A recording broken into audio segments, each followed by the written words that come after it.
Hello everyone, welcome back to my channel. दोस्तों कैसे हैं आप सब? आई होप कि आप सब अच्छे होंगे। दोस्तों आज की इस वीडियो में हम लोग एमपी टेट वर्ग 2 चयन परीक्षा फिजिक्स का एक महत्वपूर्ण टॉपिक बल एवं न्यूटन के गति के विषयक नियम से संबंधित महत्वपूर्ण एमसीक्यूज़ को कंप्लीट करने वाले हैं। दोस्तों यह जो एमसीक्यूज़ हैं वो एनसीईआरटी बेस्ड हैं, यानी कि एनसीईआरटी से रिलेटेड हमारे एमसीक्यूज़ आज होने वाले हैं। तो चलिए अपने क्वेश्चंस को डिस्कस कर लेते हैं।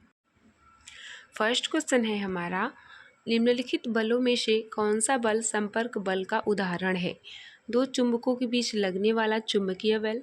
तो दोस्तों यहाँ पर दो चुंबकों के बीच लगने वाला चुंबकीय बल वो संपर्क बल हो भी सकता है, नहीं भी हो सकता है, क्योंकि चुंबकीय बल जो होता है हमारा अट्रैक्टिव फोर्स होता है जो कि दूर से ही अट्रैक्ट करता है। तो यहाँ पर किसी संपर्क बल का यहाँ ज़रूरत नहीं है। मांसपेशियों की क्रियास्वरूप लगने वाला पेशीय बल, एक आवेशित वस्तु द्वारा किसी दूसरी आवेशित वस्तु पर लगने वाला वैद्युत बल। तो वैद्युत बल भी नॉन कॉन्टेक्टेबल फोर्स है, ये भी गलत हो जाएगा, हमारा फर्स्ट ऑप्शन भी गलत हो जाएगा। पृथ्वी द्वारा लगने वाला गुरुत्व बल, दोस्तों गुरुत्व बल भी एक प्रकार का नॉन कॉन्टेक्टेबल फोर्स होता है जो कि संपर्क की ज़रूरत नहीं होती है। यहाँ पर हमारा फर्स्ट क्वेश्चन का द करेक्ट आंसर हो जाएगा दोस्तों मांसपेशियों की क्रियास्वरूप लगने वाला पेशीय बल।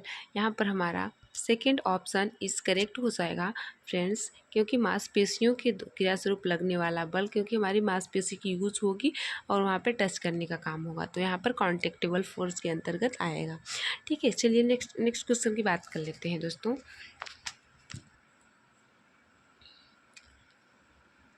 निम्नलिखित बलों में से, है ना, निम्नलिखित बलों में कौन से बल असंपर्क बल के उदाहरण नहीं हैं? यहाँ पर पूछा है कि कौन से बल असंपर्क बल के उदाहरण नहीं हैं। दो सतहों के मध्य लगने वाला घर्षण बल, चुंबक द्वारा लोहे पर लगाया गया बल, दो वस्तुओं के मध्य लगने वाला गुरुत्वाकर्षण बल, रस्सी को खींचते समय मनुष्य द्वारा लगाया गया बल। दोस्तों यहाँ पर पूछा है कि निम्नलिखित कौन सा बल असंपर्क बल के उदाहरण नहीं है। ठीक है, यानी कि कौन सा कॉन्टेक्टिबल फोर्स है। ठीक है, तो दो सतहों के मध्य लगने वाला घर्षण बल ये तो कॉन्टेक्टिबल है, इसी को तो पूछा है। चुंबक द्वारा लोहे पर लगाया गया बल ये तो नहीं होगा। दो वस्तुओं के मध्य लगने वाला गुरुत्वाकर्षण बल ये भी असंपर्क बल है। ठीक है, रस्सी को खींचते समय मनुष्य द्वारा लगाया गया बल, तो रस्सी को खींचते समय मनुष्य द्वारा लगाया गया बल छूने की ज़रूरत है, यानी कि संपर्क बल है। ठीक है, तो यहाँ पर फर्स्ट और फोर्थ हमारा सही हो जाएगा। देख लेते हैं कूट में हमारा क्या चीज़ है। तो यहाँ पर बी ऑप्शन में हमारा कूट भी करेक्ट आ रहा है। बी ऑप्शन में फर्स्ट एंड फोर्थ है, तो यह हमारा करेक्ट हो जाएगा। देखिए आंसर भी देख लेते हैं दोस्तों, यही है, फर्स्ट एंड फोर्थ असंपर्क बलों के उदाहरण हैं, यानी कि ये संपर्क बल हैं। ठीक है, चलिए अब बात कर लेते हैं अगले क्वेश्चन की। निम्नलिखित कथनों पर विचार करिए। ठीक है, निम्नलिखित कथनों पर विचार करिए। बल केवल गतिशील वस्तु की चाल में परिवर्तन कर सकता है। कागज की शीट से रगड़े जाने पर स्ट्रॉ स्थित वैद्युत आवेश उपार्जित कर सकता है। घर्षण बल के कारण नदियों में पानी नीचे की ओर बहता है। विश्व में सभी वस्तुएं एक दूसरे पर गुरुत्व बल लगाती हैं। तो यहाँ पर पूछा है कि सभी कथनों को विचार करिए, यानी कि हमारा जो कुट होगा वो कुछ सही या गलत करके बताएगा ना, कौन सा सही है एक कुट में देखना है हमें। ठीक है, तो हम लोग देख लेते हैं कि कौन सा सही है हमारा ऑप्शन। बल केवल गतिशील वस्तु की चाल में परिवर्तन कर सकता है। तो दोस्तों फर्स्ट ऑप्शन तो हमारा ऐसे ही गलत हो जाएगा, क्योंकि जो बल होता है वो केवल गतिशील वस्तुओं की चाल में परिवर्तन ना करके बल्कि उसकी स्थिति में भी परिवर्तन करता है। ठीक है, उसकी स्थिति में भी परिवर्तन कर देता है, तो हमारा फर्स्ट ऑप्शन गलत हो जाएगा। ठीक है, कागज की शीट से रगड़े जाने पर स्ट्रॉ स्थित वैद्युत आवेश उपार्जित कर लेता है। ये हमारी बात सही है, क्योंकि कागज़ की शीट पर रगड़े जाने पर जब हम किसी भी दो चीज़ों को रगड़ते हैं तो वो चीज़ आवेशित हो जाती है, ये बात बताता है। तो हमारा दूसरा तो सही है। घर्षण बल के कारण नदियों में पानी नीचे की ओर बहता है ना। हाँ, तो हमारा घर्षण बल के कारण नदियों में पानी नीचे की ओर बहता है, दोस्तों ये भी हमारा गलत हो जाएगा, क्योंकि घर्षण बल के कारण पानी नीचे की ओर नहीं बहता, बल्कि वो उच्च एनर्जी से लोअर एनर्जी की तरफ जाता है, मतलब ऊंचे से नीचे की ओर ना।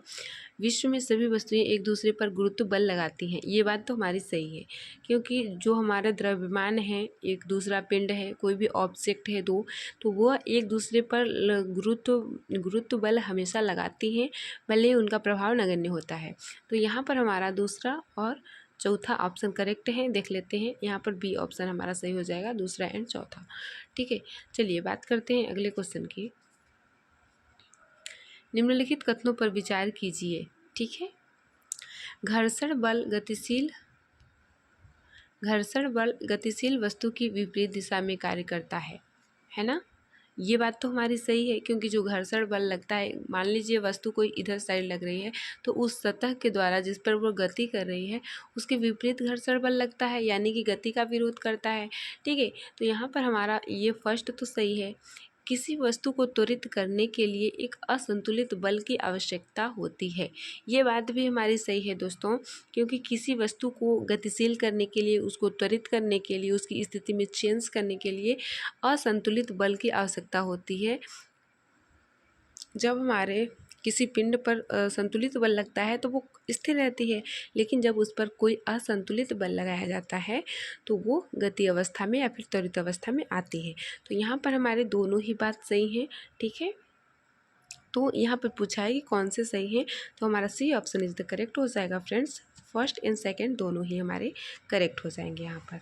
ठीक है, यहाँ पर हम लोग एक्सप्लेनेशन भी देख लेते हैं, यहाँ पर सी ऑप्शन करेक्ट है। ठीक है,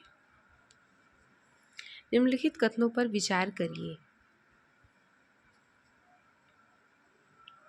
चलिए, कथन क्या दे रखा है हमारा, किसी वस्तु का द्रव्यमान उसके जड़त्व की माप है। किसी भी वस्तु का जड़त्व केवल वस्तु की गति की अवस्था में परिवर्तन का विरोध करता है।